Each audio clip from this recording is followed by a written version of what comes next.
All right, Shalom. I'm going to start off by giving all praise, honor, and glory to Yahweh, Ba'ashem Yahushua, Ba'ashem Harakakadash. Double honors to the apostles and elders of Great Millstone. Peace and salutations to the hopefully elect. Coming into it another lesson to the spirit and power of Yahweh, Ba'ashem Yahushua. So I'm in the book of Judith, chapter 5. And I want to start at verse 17, all right? It says, "And whilst they sinned not before their God, they prospered, because the God that hateth iniquity was with them," okay? And this is speaking of the Israelites, all right? So when we were, following the ways of our power, when we were obedient, okay, to our power, the Lord was with us, okay? Now, when you go to the book of, let's read this real quick. Go to the book of Isaiah, chapter 59.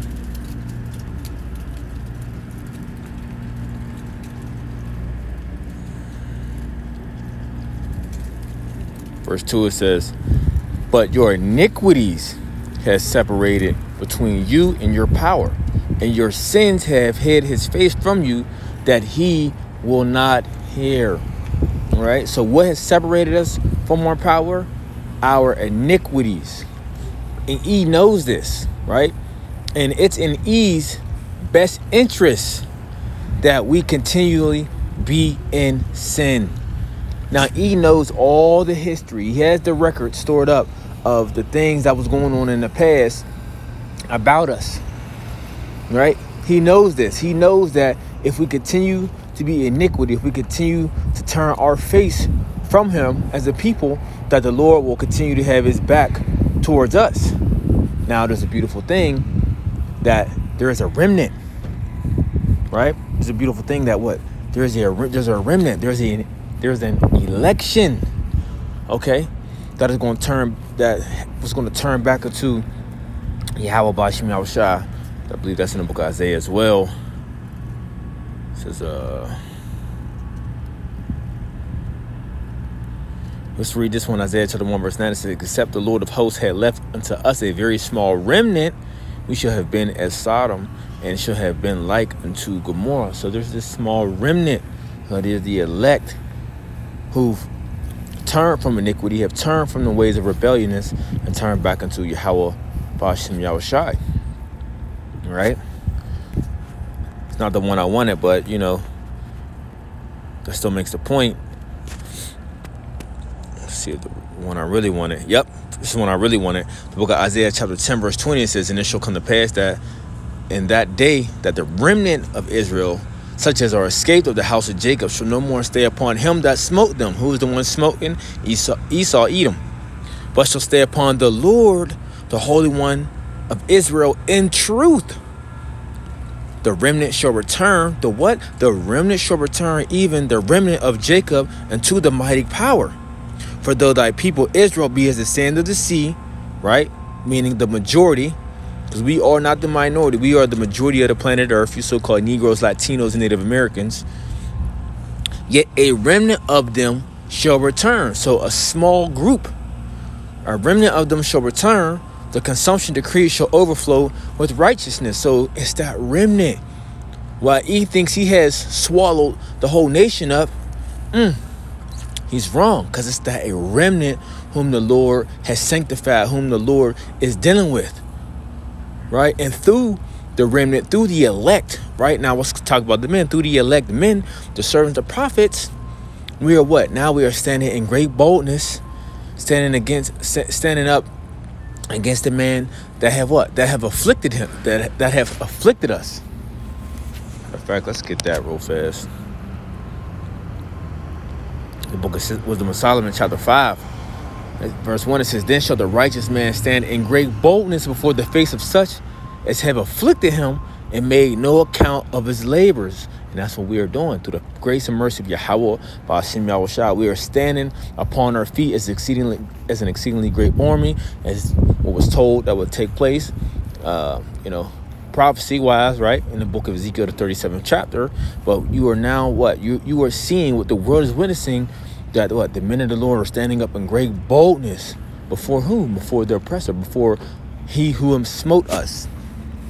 Now I want to go back to the point lack of time. Now let's go to the book of Judah, back in the book of Judah, chapter 5. Now, this is dealing with in the time of, this King Nebuchadnezzar. He wanted everyone to join with him, right? You had the people, they turned from him. They're like, nah, we're not doing what you said. So it pissed them off, right? It pissed him off to the point where he's like, you know what? Since people are not going to hearken to my commandment, I'm going to go crush everybody with the sword, right? Now we're at the point where, this is with dealing with Israel. Okay, now he's asking he's like, who is this people that I'm hearing about who's not trying to hearken into my commandment, right? Well, get it right. Let's get it right here. It says, Judah chapter 5 verse 1. It says, then it was declared unto Holofernes, the chief captain of the army of Ashur, that the children of Israel had prepared for war, right? But we like, no, we not hearkening to what you're saying. Okay, so what do? We end up preparing for war. And had shut up the passages of the hill country, and had fortified all the tops of the high hills, and had laid impediments in the champaign countries, wherewith he was very angry, and called all the princes of Moab, and the captains of Ammon, and all the governors of the sea coast.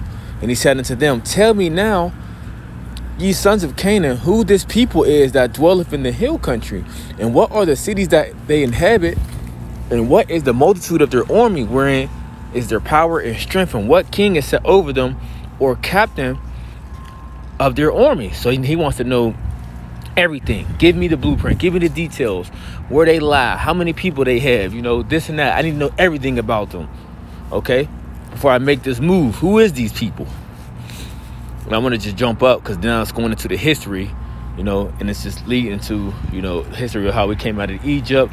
He's basically giving them the history about us, that we are those people, the children of Israel, right?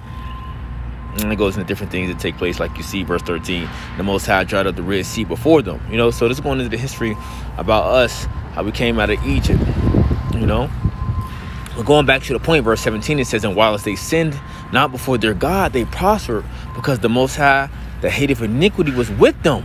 But when they departed from the way which he appointed them, they were destroyed in many battles, very sore, and were led captives into a land that was not theirs. And the temple of their power was cast to the ground, and their cities were taken by the enemies. But now are they returned to their power, and are come up from the places where they were scattered, and have possessed Jerusalem, where their sanctuary is, and are seated in the hill country, for it was desolate. Now therefore, my Lord and Governor, if there be any error in this people, and they sin against their power, let us consider that this shall be their ruin, and let us go up, and we shall overcome them. But if there be no iniquity in their nation, let my Lord now pass by, lest their Lord defend them, and their power be for them, and we become a reproach for all the world.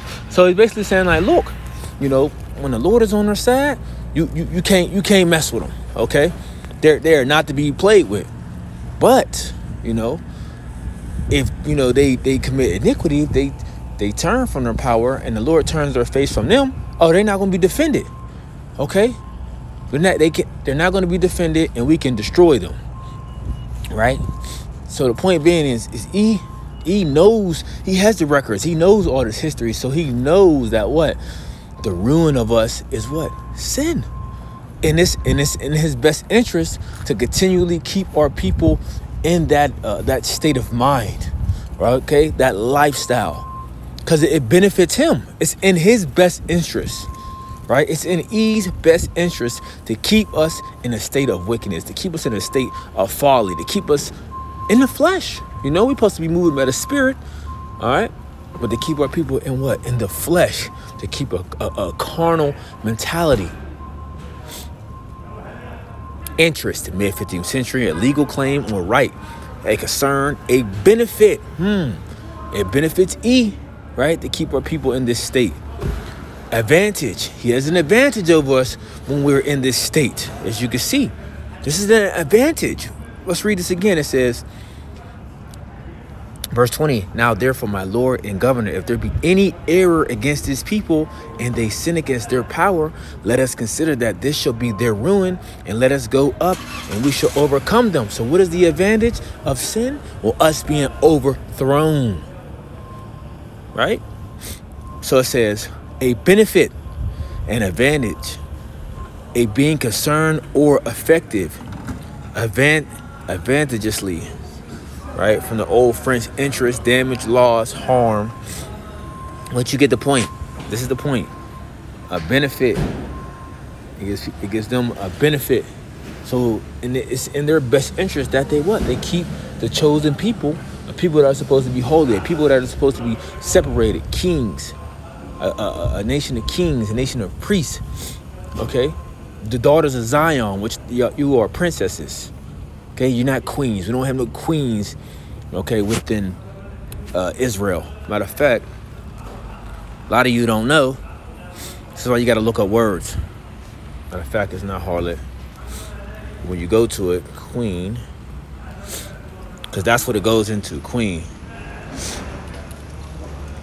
See if they give us the correct definition before they, they like to change the answers and stuff.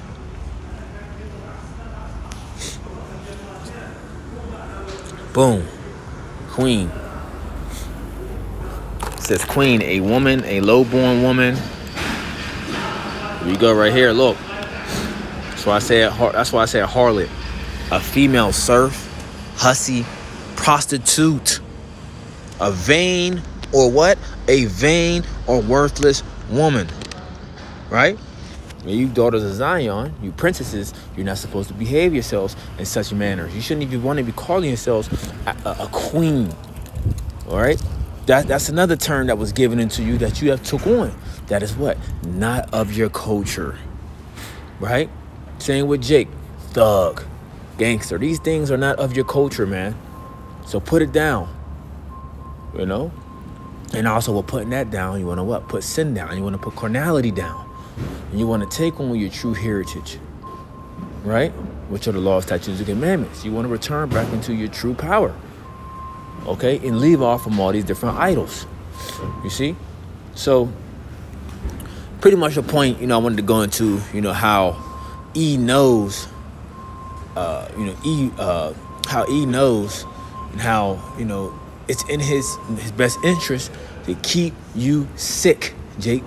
How are you sick? Because you are dwelling in sin, okay? And he has the advantage, and he knows he has the advantage when you are in this state.